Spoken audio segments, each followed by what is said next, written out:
Marre des brioches raplapla? Alors restez avec moi, je vais vous donner quelques conseils, vous m'en direz des nouvelles.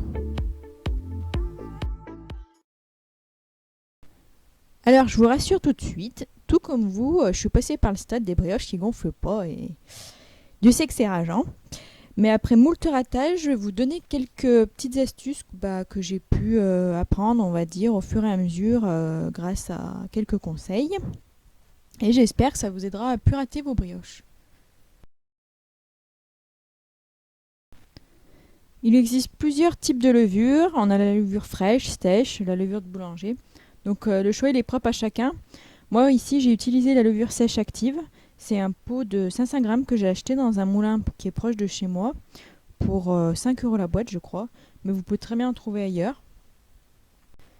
Pour la levure sèche active, la première chose à faire si vous l'avez mis au frigo, c'est qu'il faut la sortir un petit peu avant de s'en servir pour qu'elle devienne à température ambiante. On aura besoin du pétrin concasseur. Pour ne pas détruire l'effet de la levure, il faut la diluer dans du lait tiède, idéalement à 38 degrés. Donc ni trop chaud ni trop froid.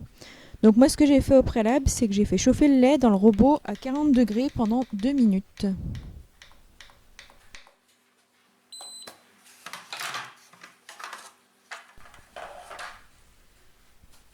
Je vérifie que j'ajoute la levure sèche à température ambiante.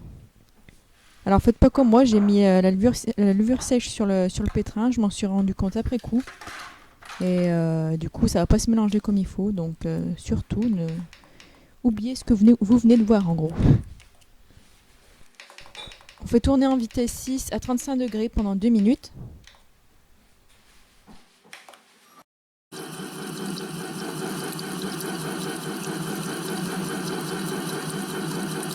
Si ça mousse comme ça, c'est bon signe, ne vous inquiétez pas, c'est que la levure a bien réagi. Je laisse ensuite agir la levure pendant 10 minutes. J'ai tout simplement suivi ce qui était marqué sur la boîte. Et j'ai de nouveau mélangé en vitesse 6 pendant 20 secondes cette fois.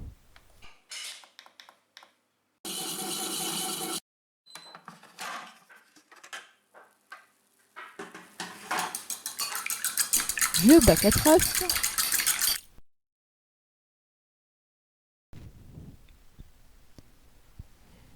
J'ajoute les œufs battus. Ensuite, les 2 cuillères à café de vanille.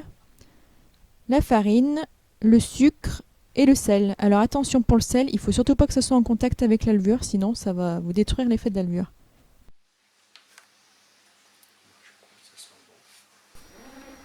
Je lance le programme.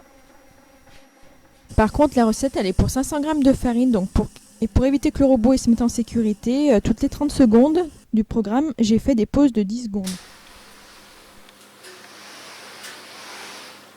J'ajoute le beurre coupé en dés qui doit être mou.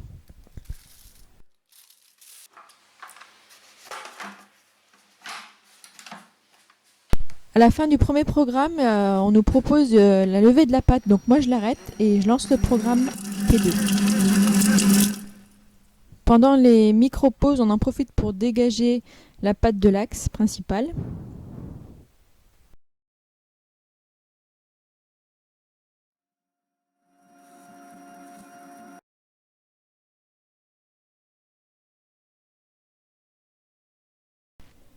Là c'est pareil, ça nous propose un programme de pouce que j'arrête.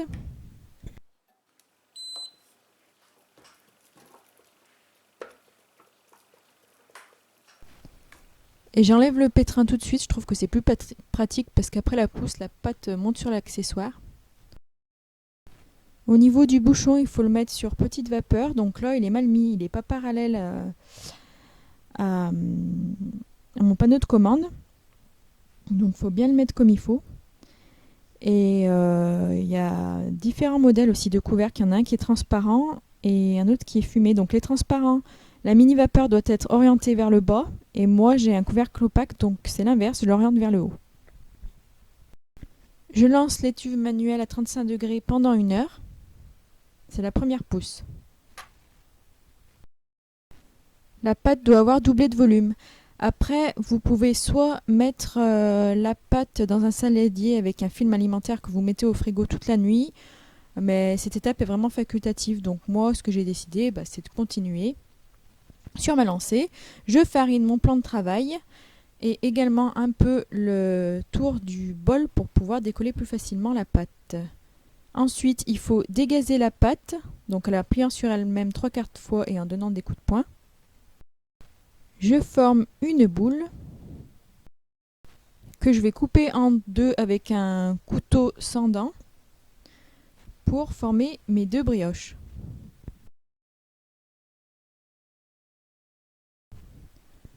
Je prends ma première boule que je coupe en 6 pour former 6 petits pâtons.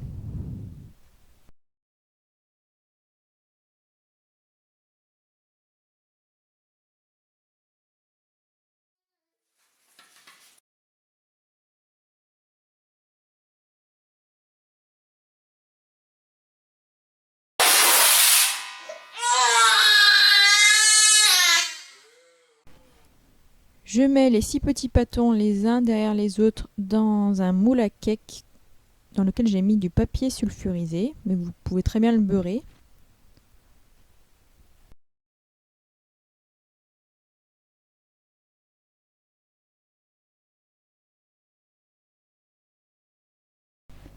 Je prends ensuite la deuxième boule que je coupe en 3.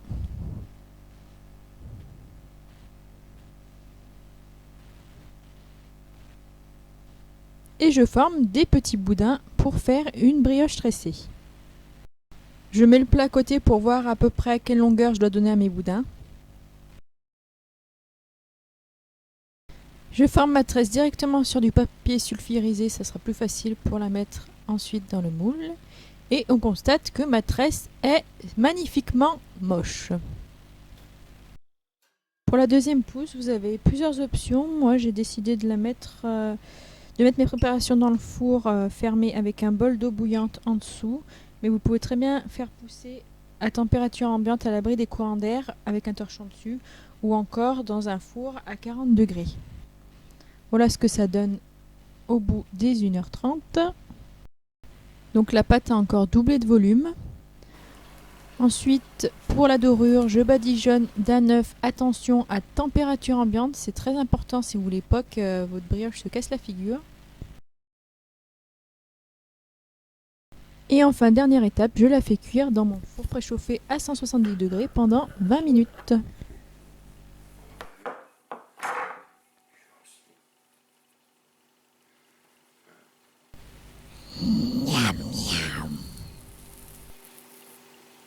J'espère que ce tuto vous aura plu, que maintenant la brioche n'aura plus de secret pour vous. Et je vous dis à bientôt dans une prochaine vidéo sur Easy Cook.